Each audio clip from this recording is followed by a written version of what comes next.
Good afternoon. How are you?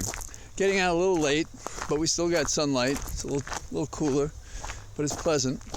And so we got another nice day. Most of today was very nice. In the news, the news is all about are we going to increase interest rates and what's happening in the election.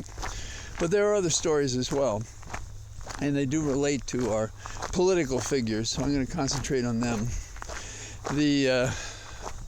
The man from Oz, who is extolling his virtues as what he would be as a governor, is now having to address the fact that a study he did on how to conduct certain kinds of surgery was forced to be withdrawn. And when you assume that Oz is a doctor of some repute, not that I agree with this, but that's the proposition he seeks to persuade us, makes the most sense. He was good in that profession, he's industrious, he can speak, he studies, and he'll do well in this.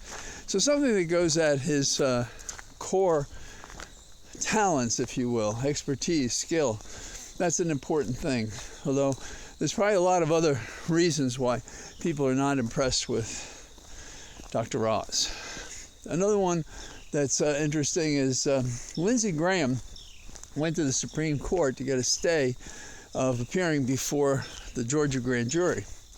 And what he invoked was the speech and debate clause, which is a clause that gives immunity to members of Congress in their official roles. Now, the investigation in Georgia of his role is what in the world was he doing, quote, investigating on his own by calling up the Secretary of State and others on behalf of, seemingly, Trump, who was also calling himself in that famous taped conversation. And there's some argument that this was part of his legislative duties, and to the extent it is, the grand jury may not ask him about it. And the lower courts decided that before the Supreme Court got their hands on it. So he's going to testify, and there's probably going to be a war about what questions he's asked and whether they relate to the speech and debate clause. This is an expansion that concerns me, but the kinds of questions, if you do it smartly, that skirt his speech and debate clause objections are, so, did you coordinate with the Trump campaign when you called Georgia? Who did you talk to? Did you talk to Meadows? Did you talk to Trump himself on, say, a golf course? Things like that. That would be hard for our man from the Carolinas to get around. He would be stuck with that. We're all still focused on the attack on Paul Pelosi. Now, there are two sides to this question that are distressing. One is if you read the complaint, which I posted on Twitter, that charges the assailant, it was that he was thinking of committing suicide, and he was also thinking of other public officials and had a list of them that he was going to go after. And he was going to tie up and kneecap Pelosi, and if she didn't give the right answers, he was going to do away with her. The police came into a difficult situation when they responded to the call, and it appears that the assailant took advantage of at least Paul's compliance with the officer to then hit him. So if they could have identified and intervened more quickly, nobody's saying this, I'm saying this, then he might not have got hit in the head either. But the other problem I see here is 8 years ago, the Capitol Police set up cameras in the house just for the purpose of being able to be alerted and so forth. And apparently nobody was monitoring it and nobody did anything about it. That's a little concerning, and somebody should be called on the carpet and asked, so who was monitoring those things? So she is the third person in the line of succession to the presidency. She has Capitol Police assigned to her who are with her all the time. Why can't you guys figure that out? And then we have the Parkland murderer. The jury decided they couldn't give the death penalty because of compromised mental health issues. And so they gave the maximum. They gave a life without parole. The judge decided there was such an outburst by the parents that why didn't they execute him? Why didn't you ignore the law? And the judge did something that I find distressing, which is to let the parents come in and say to the guy why they're upset about what he did. I don't know.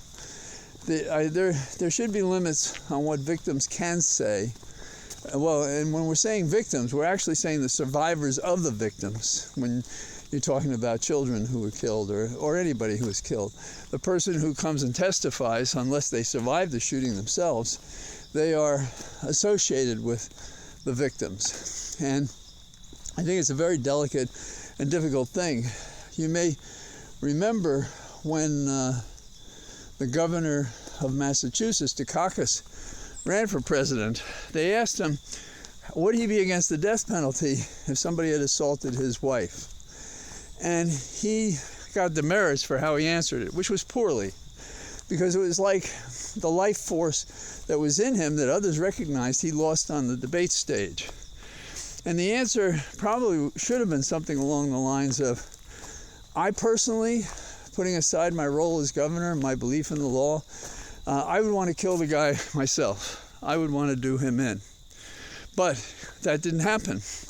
And because that didn't happen, he short-circuited and just spoke about the fact that he supported the law that should apply to everyone. And that's a good point. So the difficulty of capital punishment is that we shouldn't be in the business of killing people ourselves. We just shouldn't be in the view of an eye for an eye, a tooth for a tooth, etc., etc. That's not what justice is supposed to be about.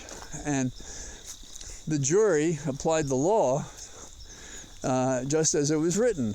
And then the people think that they can overrule that because of the difficulties in this case. And it's certainly difficult. It's terrible. And you have to wonder how many things are out of place because before this incident happened, America doesn't do anything about guns. Republicans and Democrats freeze right there at the baseline when they should be acting. So we get into these situations where we have this distortion. Is it a mass murder, a person seen and taped and invisible? Yes, there's probably not much doubt at all that he's the person who did it.